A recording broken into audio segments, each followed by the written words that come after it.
Today, I'm chatting to Laura Achilles. Laura is an adult with CHD in her 30s, and she's an actor working on a short film, Wild Heart. I'm excited to speak to Laura today about life, mental health, navigating healthcare as a young adult, and of course, the film she's working on. I think you only ever get this one life as the person that you are. And, you know, yes, you're going to probably go through turmoil. Yes, you're probably going to go through something traumatic, but also there's so many other beautiful things that you're hopefully going to experience. Before we begin, we would like to acknowledge the traditional owners of the land of which we record. We pay our respects to elders, past and present, who are part of the world's oldest continuing culture and the first storytellers. We acknowledge the importance of supporting health for all peoples, now and in the future. Aboriginal and Torres Strait Islander people are warned that this podcast may contain the voices and names of people who've passed. Thank you for being here. Where are you dialing in from? So I am on the Gold Coast in Queensland. That is where I am dialing from. Yes. Oh my gosh. But I understand that you are not from the Gold Coast originally. No, I'm not. So I've actually been in Australia for 9 years now, and I originally came from a little town very close to Liverpool in the UK. So, yes. Beautiful. Oh my gosh. So almost a decade in Australia. Will you ever go back to the UK? Only to visit. God, I would never leave. Never leave. No. Yeah. I feel like once you've gotten used to the Gold Coast and the beaches, it would be very hard to go home. Oh, definitely. And just like the sunshine and it's just a completely different lifestyle for sure. One of my friends has just moved to Liverpool. So she grew up in Newcastle and she just moved. She fell in love with an Englishman and moved with him, and the things you do for love. But she is so depressed. The seasonal depression is getting her, the poor thing. I know. I think that's one of the things where I'm just like, if I like miss family and friends, all I have to think about is like, if I move back, and then I'm like, no, can't do it. can't do it. No, I'm here. That's it. Sunshine is so good for your health. It's so good for your health. It is. Beautiful. Oh, well, welcome to, obviously, From the Heart. Very excited to have you. To kick off, as kind of always, I guess, tell me a little bit about your heart condition. Yeah, so I was technically born with pulmonary valve stenosis and RVH. So, but that actually wasn't diagnosed until I was about 7 or 8 months. Okay, yeah, okay. And I then later on was found to have an ASD, and then I had my pulmonary valve replaced in 2017, as well as my tricuspid repaired. So a lot of regurgitation on the valves, but we're still going strong. We're still going strong. That's it.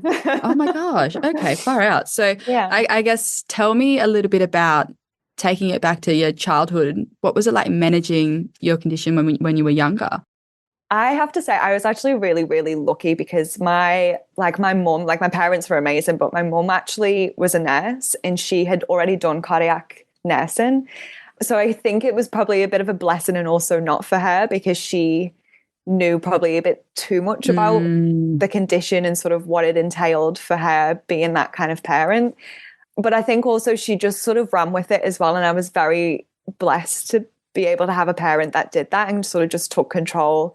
But they never sort of shied me away from anything. I was the youngest of 3 girls, and all of us were very active as children. Like, we did a lot of gymnastics. I was very much in like the performing arts, so I did a lot of dancing.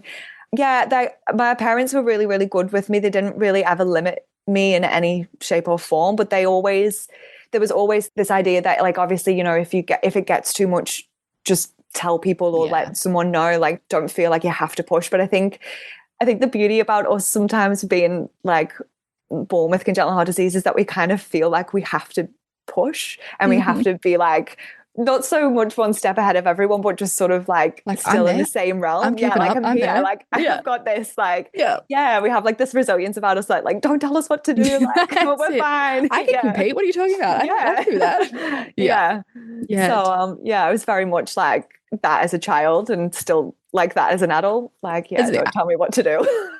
Some people say stubborn. I say headstrong. It's a matter of opinion on that one. I agree. Tell me a little bit about, so you moved to Australia 9 years ago. If my maths is correct, was that 2015? It was, yes. Beautiful. Yeah. I am so interested because I imagine like having mum and having her as a nurse and having kind of like that support, particularly the medical support in the UK, and then moving to Australia. What was that like for you? I guess, what was that decision like, particularly with the medical care? It was actually quite a weird one, to be honest, because when I moved out, I had recently gone to my checkup prior to moving, and it was sort of like, oh, you know, she's good for now kind of thing, but we'll just sort of keep the check on, blah, blah, blah. And I was, at that point, I was every 3 years, which was really good for me. It was like, yeah, sweet. But I was like, I won't be back. Like, see ya. Yeah. And so then when I officially started sort of the process of getting my permanent residency, my mum was sort of like, well, you need to probably start looking at finding someone for your heart and stuff. And I was like, right, yeah, okay, whatever. Like, I don't want to think about that right now. Yeah, I was like, whatever. But I, you know, being in a new place and kind of being this adult and sort of taking on board this whole new like life, I was like, okay, I'm going to be organized and I'm going to be great. And I went to my GP and just said, oh, hey, look, I was born with like a heart condition, and I was on every 3-year checkup and obviously need to find someone local to go to. They were fantastic, absolutely amazing. And I was referred to a specialist, and as good as it was, they did their own tests, and that's what they wanted to do because they had only had the ones that I had prior. Yeah. And they were just like, look, for us to be comfortable, we want to do our own tests. And I was like, that's fine. Like, new place, new system, let's do it. And then unfortunately I had to be needing to have an open heart surgery very, very quickly. And so I think I sort of had in my head that when I hit adulthood, I would be fixed and I wouldn't need anything else. And whereas my mom was like, no, you've always going to needed surgery. I've always told you that. And I was like, yeah, but I didn't think it would be open heart. Like, you know, I thought it would just be like, oh, okay. Just a little thing. You know? Yeah, little keyhole surgery will be fine. Yeah. So it was actually a lot to sort of stomach, I think, at the time. But we got through it. Yeah, just one foot of it, like one foot in front of the other, kind of 1 hour at a time. Yeah, 1 hour at a time. It was definitely hard. I think it was a massive pill to swallow, and also I think it actually stopped my tunnel vision on it all and sort of broadened my whole perspective of sort of, okay, like this condition that I thought I would be miraculously fixed as an adult is not actually going to go anywhere at all. So yeah, I think that was probably the hardest thing I struggled with, I think, the most. Yeah. I think I get quite similar where I'm like, oh, like I'm, you know, I think that has that resilience to keep up all the time. You do get to the point where you can keep up and you do forget a little bit about, you know, your condition and what life has to look like. And you totally have those moments where you're like, oh, wait a minute, like this isn't a curable thing. Like this is something that I do have to manage. I guess, what was it like to kind of hear that news from the cardiologist so soon after, you know, you've taken this big step? Yeah. How did you feel after that appointment? That would have been really intense. It's going to sound awful as well because he was my partner at the time, but obviously husband now. Bless him. He was like, do you want me to come with you? And I was like, no, they're just doing tests. Like, I'm not going to get any results today, blah, blah, blah. Yeah. And I got there, and because we normally have like our MRI and then we go back and see them. Yeah. And I saw the doctor straight after my MRI, and she was like, yeah, so you need open heart surgery. And I think just being in that space all alone, you just kind of go on autopilot because you're like, okay, I need to obviously process this. I need that time to process this. But also, like, it's just that decisions at the same time. But it's also like, are you telling a joke? Like, where's the camera? Like, what the hell? I've had checkups every 3 years, and now all of a sudden I have to have open heart surgery. And it was just like, it was just a bam, like, hi. And I was like, great. So I think I just remember being so emotional and obviously getting out and crying to FaceTime on with my mom. Yeah. But yeah, it was a bit of a hard pill to swallow. Totally. Did you ever feel like, I know that there are some times where I'll get news like that and I really internalize it, and I'm like, well, what have I done wrong? Did you feel like that? Yeah, it was kind of like, I think sometimes it's one of those, like, no matter what appointment you go to, I think you always have this buildup of like, what news are they going to say to me? Like, and then even now, like, even when I go and I get the all clear or like things are really, really good, I will still have this tremendous like cry because it's just like, you've built up all this like tension of what is going to happen or what are you going to be told that you're just trying to mentally and emotionally prepare for. And even regardless of being told really positive news, you're just like, I know I shouldn't be crying, but it's like, I was like, I'm up here right now and I don't need to be, but I thought something, because you never know what they're going to say, which is like so cruel. I think it's just as well from like the trauma of like past that you just still keep that inkling in the air where it's just 100%. And I don't know, every time I go into an appointment now, I kind of, sometimes you have the kind of the intuition about like, well, okay, I kind of know that this is, or this isn't going to be this, but I completely agree with you do. It's like that protective barrier of like, no, I do need to be at this level to protect myself, because the one time that I'm not there, and I'm going to think it's fine, something will happen. Yeah, it's like I'm just going to fall apart there and then. And I can't do that because they're going to ask me questions and get me to sign things, and I can't, I can't do that. No. Oh my gosh. What was it like preparing for surgery here, being, away from your really strong support system back at home? I was very lucky because the last surgery for any of like my heart condition was when I was probably about 12. So it was I thought I'd actually mentally prepared in a very good way. Little did I know that I just hadn't. But I was very lucky as well because my parents actually came out a couple of weeks prior to me going into surgery so that then my mum could sort of be there to help support me afterwards. Yeah, beautiful. But I think the one thing I struggled the most was actually the friendship support, because all of my friends, like a lot of my close friends are still back overseas.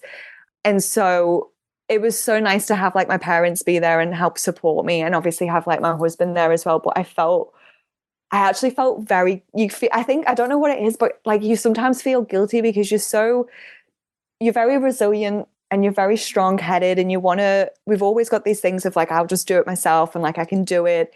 And then all of a sudden you go through this process of just being like, I can't even shave my legs without someone out for me. Do you know what I mean? It's just like, oh my God, you just feel so dependable on someone else. And I think we just unfortunately go through this like idea of just needing to survive sometimes. And it's just like, we're so reliant on ourselves that when we have to rely on other people, it's just like, it's totally out of our comfort zones. And it's just not something that feel like we're born to do, I suppose. And I think I struggled very mentally after surgery, but prior to surgery, I was like, no, like, we've got this, like, just stay level-headed, just be strong, like, you're going to come out the other end, it's all going to be fine, and blah, blah, blah. And I remember just giving everyone a hug the night before and just crying my eyes out.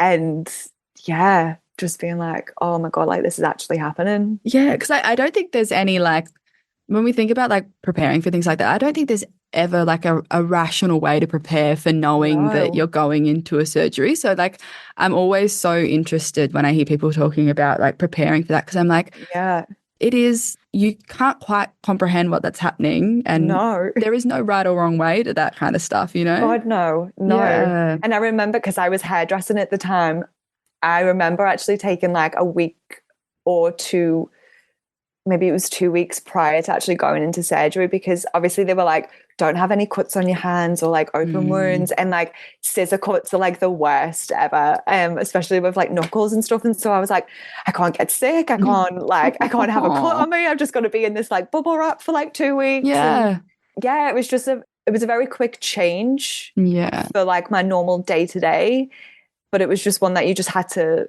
do and just do it.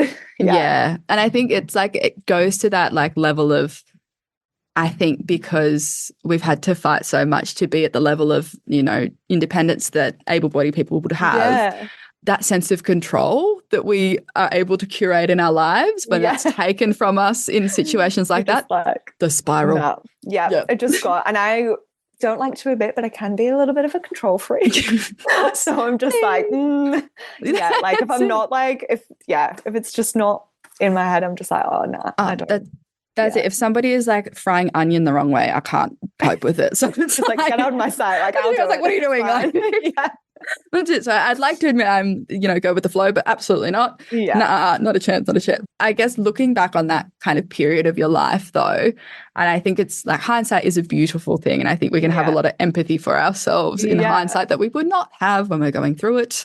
I suppose what's something that you learned about yourself, or you see in yourself now back then? One thing I think that really strikes me is that obviously the last open heart surgery I had was when I was like 9 months old. So I don't remember any of that at all. And I think the beauty of it is that as a child or as a baby, to survive something so like catastrophic, like, and not really know, like I don't remember any of it. Like, and thank God I don't remember anything of it, because it was actually quite traumatic for my parents, as I've been told. But I don't know, I just find the beauty in it is the fact that you can still go through that and still come out like sort of the other end in some aspect, but it does change you as a person. And I would like to think it's changed me for the better, because I find I've got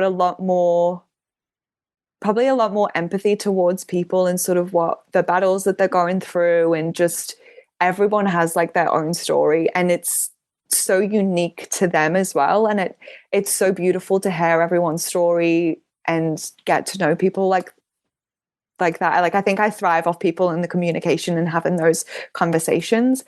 And so I think it's just really put a very different perspective of how I see life and how it should be lived. I mean, don't get me wrong, like there's days sometimes where I'm just like, I don't know what I'm doing. Yeah. Like, oh. But I think when you come out of the other end and you're in that mind frame of you just got to get through it, you just got to get through the next day, and you just got to, you know, survive basically. I think once you can finally look back and be like, oh man, I did that. Like that, like yes, I had help, but I did that. Like that was all on me. Yeah. I think that's it. I was listening to a like TED talk or something ages ago, and I cannot remember for the life of me what it was, but it was about somebody who'd gone through like something like traumatic, and then they were talking about the way that their perspective had changed. And I was like, when I was listening to it, I was like, yeah, like, and I was like, hang on a minute. That's like, it's interesting to like listen to people who've had traumatic events later in their life who come to that perspective that I just thought was where everyone was at, but it's because of having that experience so early in life.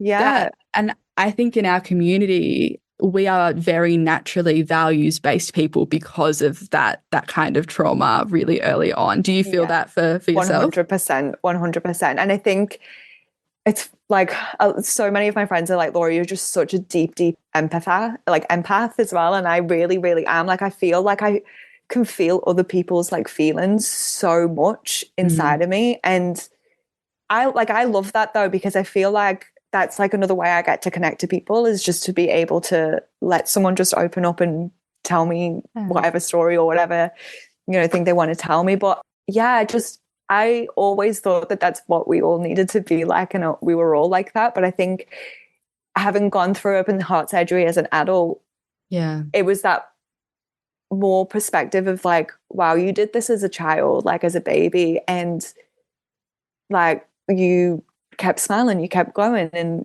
it didn't faze you. You didn't really think about it. And I love that. Like, yes, it phases me now as an adult way more than it probably did as a child. But yeah, I think I've got 100% so many different perspectives on it for sure. Yeah. Like, it's just, I could be here all night trying to unload. That's it. I think it's like it's such a beautiful way to think about things. And I think you're 100% right, because like I'm the same very much, where like I just love to sit and talk to people and to know everything. I love a yap. I love girls' time. That's it. I like it. Tell me everything. Do you want advice? Do you want me like, what do you love, that kind of stuff? And I think it just comes down to like knowing how like beautiful life is and how precious it is, and appreciating the connections that you have. Oh, 100%. Yeah. What was it like, post-surgery, coming to terms with having open heart surgery again in adulthood? Well, how was your mental health, and how did you kind of support yourself through that outside of the support of your partner and your friends and your family? I won't lie. I struggled for a very long time after I had my open heart surgery. I did actually go to therapy, and I still do therapy now, which I'm very open and honest about. I think there's a lot of layers I feel like I need to unravel from just the many years of living with this condition, and sort of like, I've always been an open book. Like, I've never like hid away from anyone to say like, I don't like, oh no, like, oh, what's, you know what I mean? It's never been something I'm more than happy to share my story. But I think it was just more so I'd gotten so used to my scar and how it looked as well.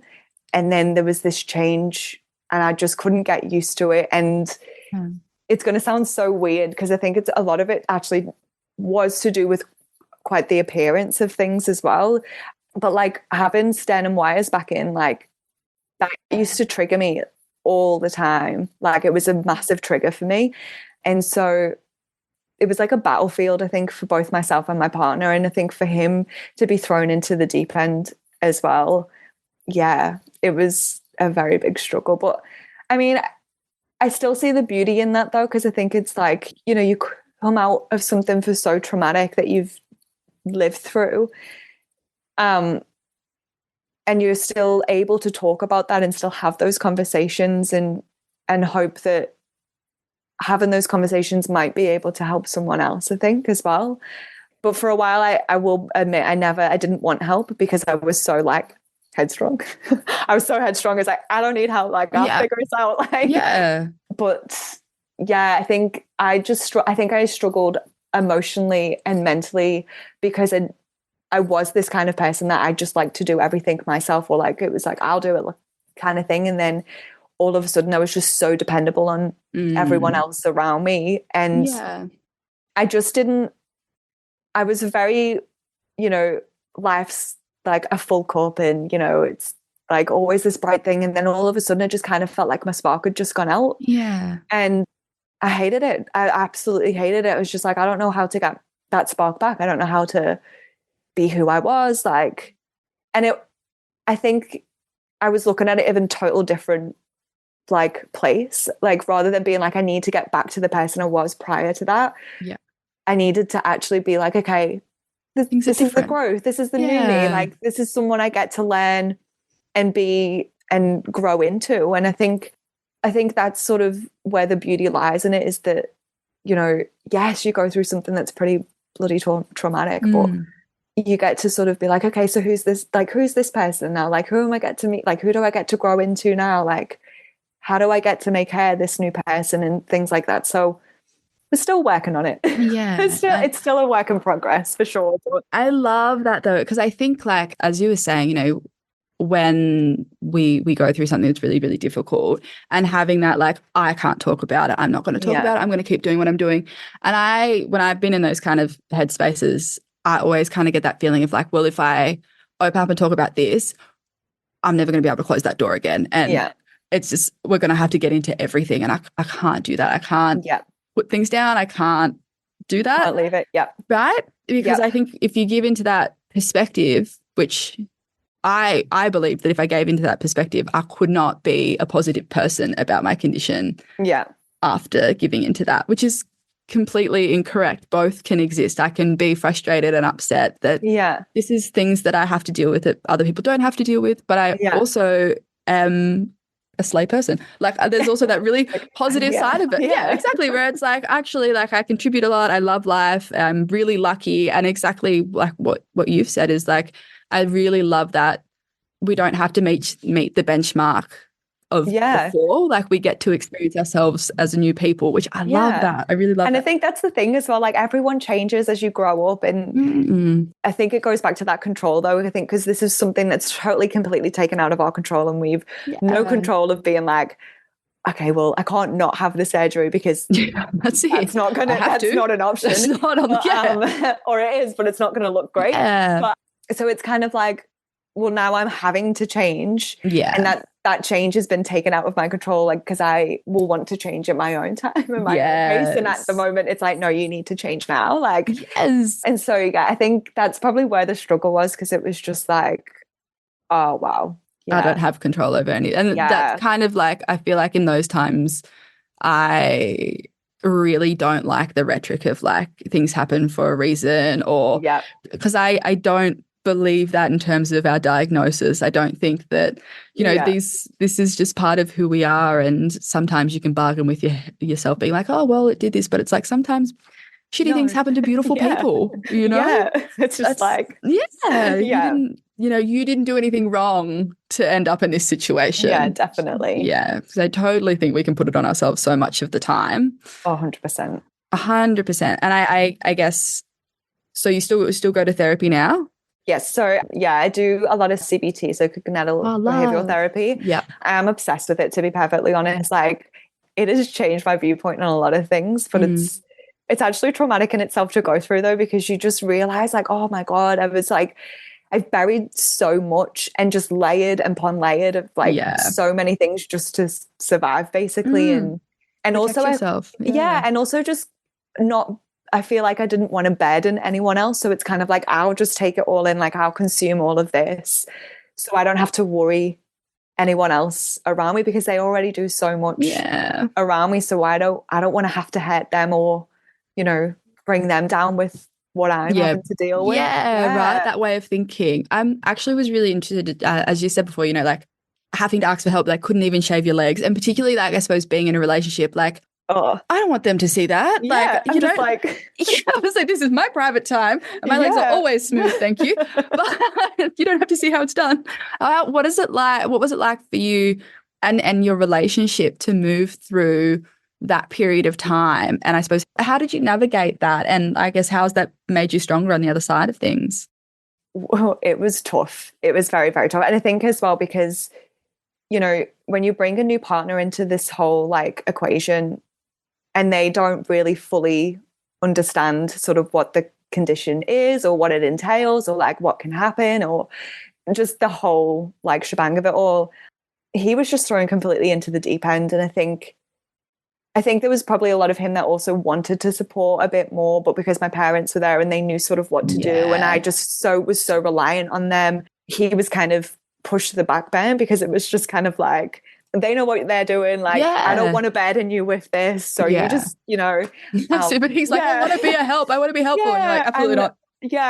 And oh, bless him. But he did try so hard and he was constantly there, but I think it did rock us a lot because Yeah. I completely, like, as soon as I go through this like momentum, I can completely shut off just purely because I don't want Yeah. them to have to deal with sort of the hurt that I'm feeling. And so I kind of just, I suppose, distance myself from everything so I can process Yeah. everything. Have that space. Yeah, but not really sort of realizing how it will then affect them. And I think it really took a toll on our relationship for quite some time. But I Yeah. mean, we got through it. He was just like, I'll wait. I'll be ready. Like, I'll just be you let here. me know. And Yeah. yeah, and so I'm really appreciative of that because a lot of people probably wouldn't Mm. do that. And like, Mm. they'd probably run for the hills and just be like, too Yeah. much. Do you know what I mean? And which I Yeah. understand. I get it.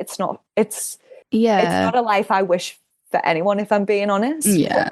I do feel sort of that I don't know, I feel very lucky to sort of be able to kind of be like, Yeah. that's like my story and it's someone who's there. But yeah.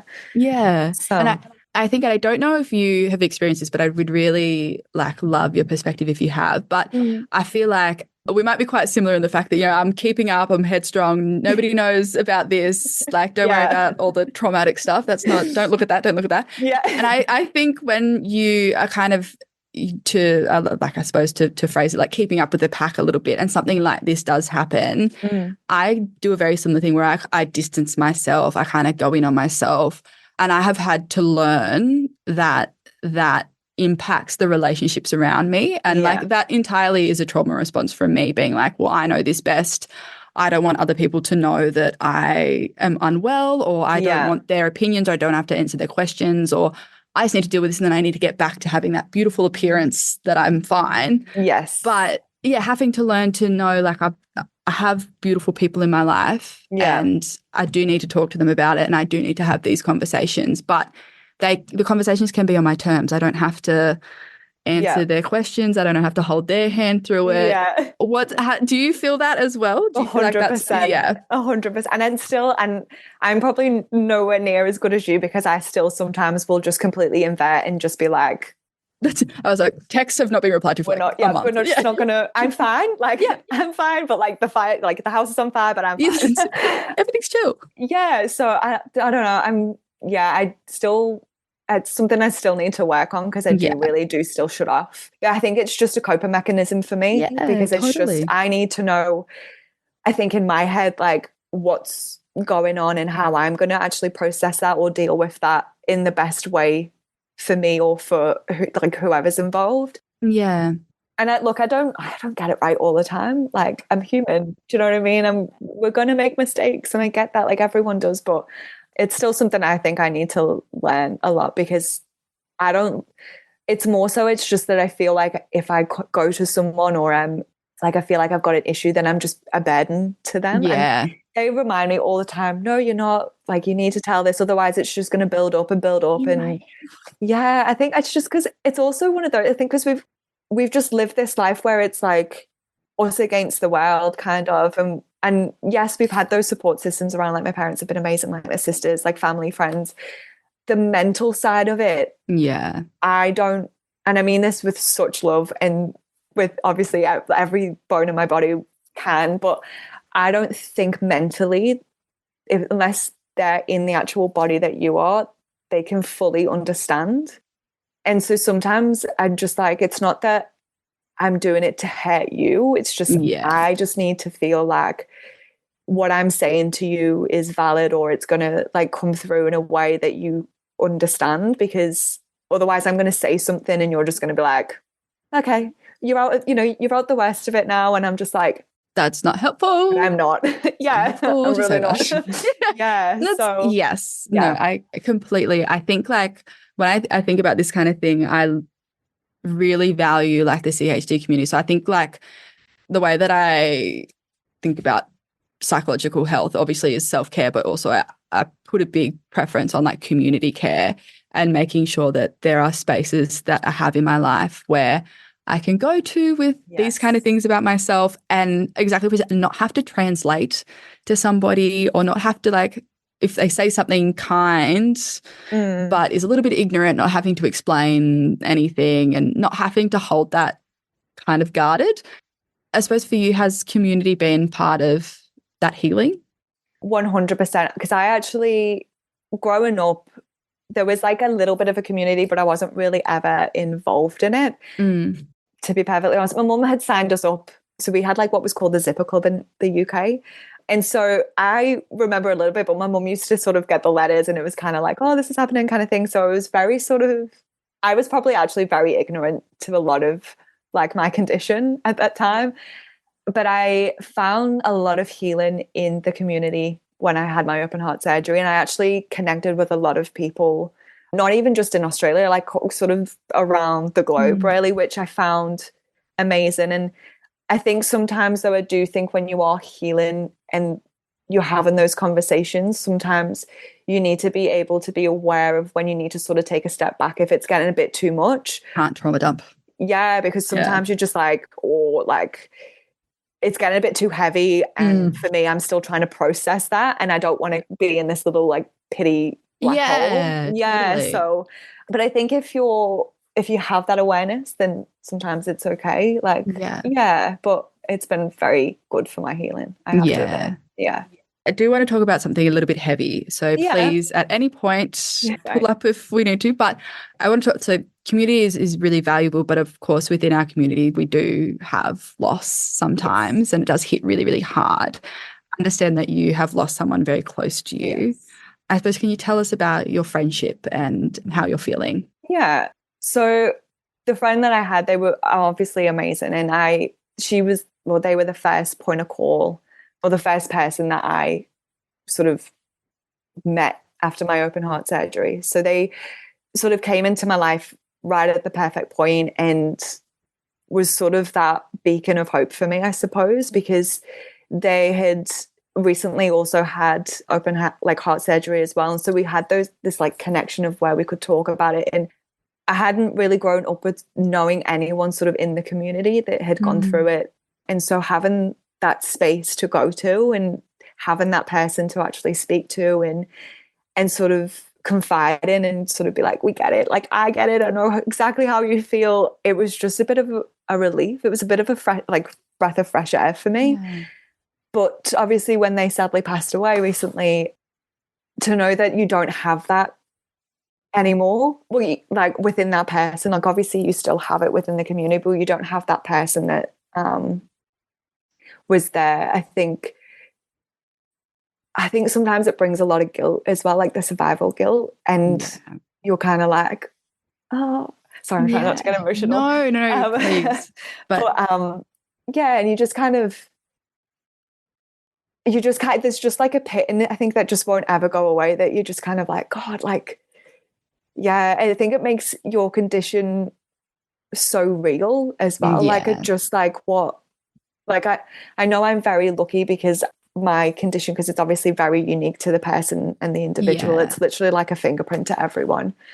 But like, anything can happen, and I think it just puts a whole different ball game on life as well, of just how precious life is, and just how we treat each other, and just, you know, being able to have those conversations. And the fact that just not being able to have that anymore, I think, is probably what I'm struggling with the most. Is just, you know, it's just like, sometimes I'll be like, oh, I'm having like this, have you ever had it? And they'll be like, yeah. And you know, and sometimes you can kind of be like, oh, okay, like I'm not going to Lulu, like I know exactly what that is. Oh, thank God. Yeah. But yeah, sometimes when you just think, when you're trying to speak to someone about it, they're like, oh, okay, maybe you should get that checked out, or like, what does, no. you know, and then you're just like, I don't want to get it checked out. I don't have to go to hospital, or I don't want to be told like that's bad. Like, do you know what I mean? Yes, so, that's it.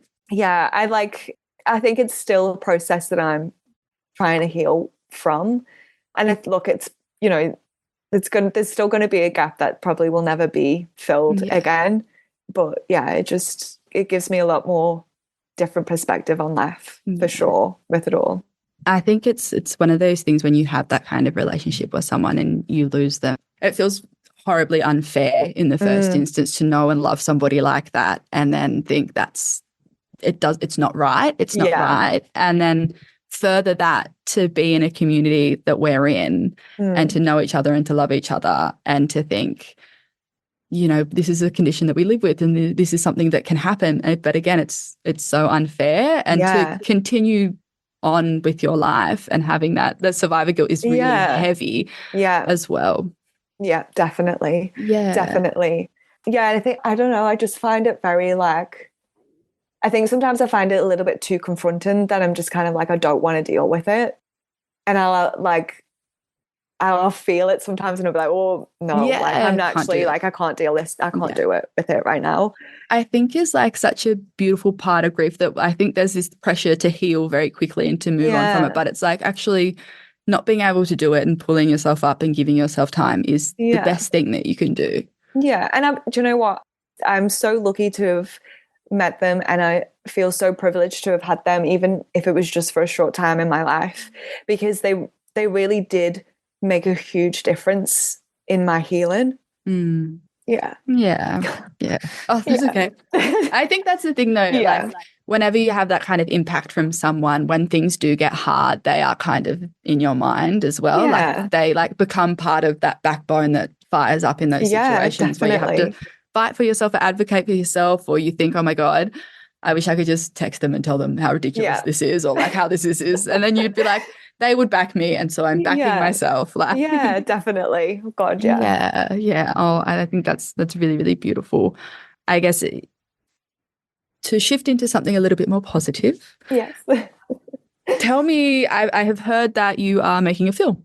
Yes. Tell me about the film. Yeah. So basically, it's really weird because I always dreamed that I would write like a book or something about like my condition one of these days, and like I'd write something and I just would never finish it. And then I just kind of late last year just decided I need to just put my two worlds together, which was obviously being in the film industry and congenital heart disease, and finally just do it. So we're making a short film, and it's I suppose like this idea of the notion of what it must like, what it feels like to sort of live with a congenital heart disease and sort of have the life that we do, and that, you know, the resilience that we live with, but also the turmoil that we also have to go through. So the turmoil, the grief, like, you know, we still live pretty much exactly like every other human, and they will still have these connections. But I think it sort of broadens the idea of when you do get a new partner in, like how they're affected and sort of how our interconnection just sort of intertwines with each other.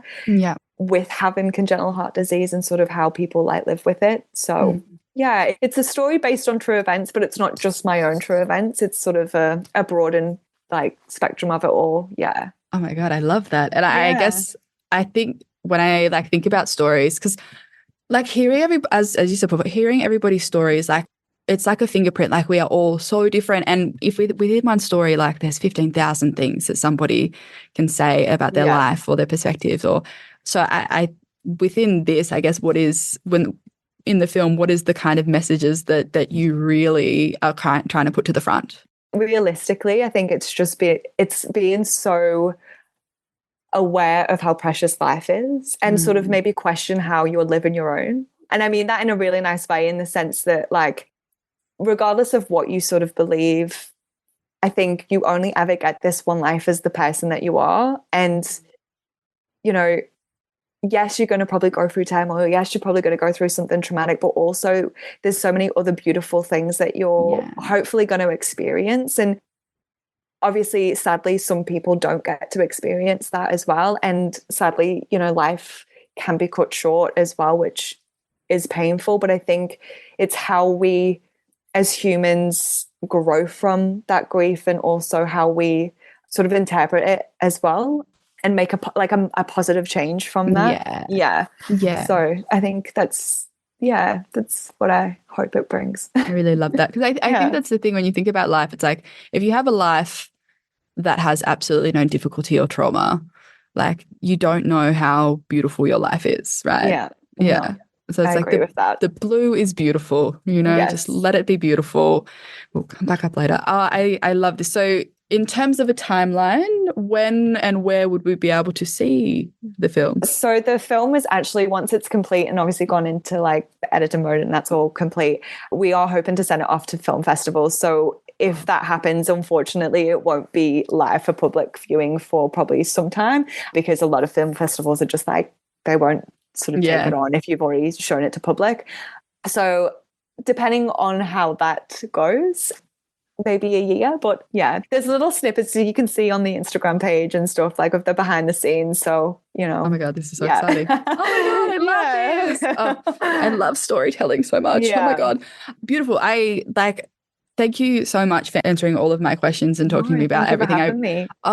I've loved every minute, and thank you for being so vulnerable and open as well. I know that these chats can be really heavy, but I think I always get something out of these kind of conversations. I kind of go home and I'm like, I love these people. I love everyone. I guess in the absence of a question that I have to ask, is there anything else that you would like to say or a point you would like to end on? No, but I just think just live your life and just be like, I think as well, be open to people being curious and be curious yourself. I think starting those conversations and being able to open up sometimes is probably actually healing if you're feeling like you can't talk to someone. You know, I think just reach out and start that conversation. I think that's probably some of the things that I have learned with the community and stuff as well. Like, I think that's probably what's helped me go through it, like sort of get better at understanding the condition. Yeah. But also just remember when if it's too much, just take a step back. Like, it's okay. If it gets too much, just be like, okay, and just need to put it down for a minute. Yeah. Yeah. I think I just thrive off having conversations and like learning about people. I think I've always been like that. And so, you know, curiosity is always sometimes a good thing. It, you know, when they say curiosity killed the cat, I'm just like, but did it? No, I did it. I love that you said curious, because I feel like I've had like 5 conversations in the last couple of days about like people bringing up curious. As somebody the other day said to me, like, my life motto is what Ted Lasso says, which is like, be curious or be something else. I was, this is the message I need to hear right now. So thank you. No, you're welcome. This podcast deals with some heavy things. If this brings up anything for you or somebody that you love, it's important to reach out for help. The Heart Kids Helpline provides support, advice and guidance for people impacted by childhood heart disease. You can call the helpline on 1800 432 785. To access more information about childhood heart disease as well as support from Heart Kids, visit the website heartkids.org.au. The information on this podcast is not a substitute for medical advice from your doctor or healthcare team. Always talk to your doctor about matters that affect your health or your family's health.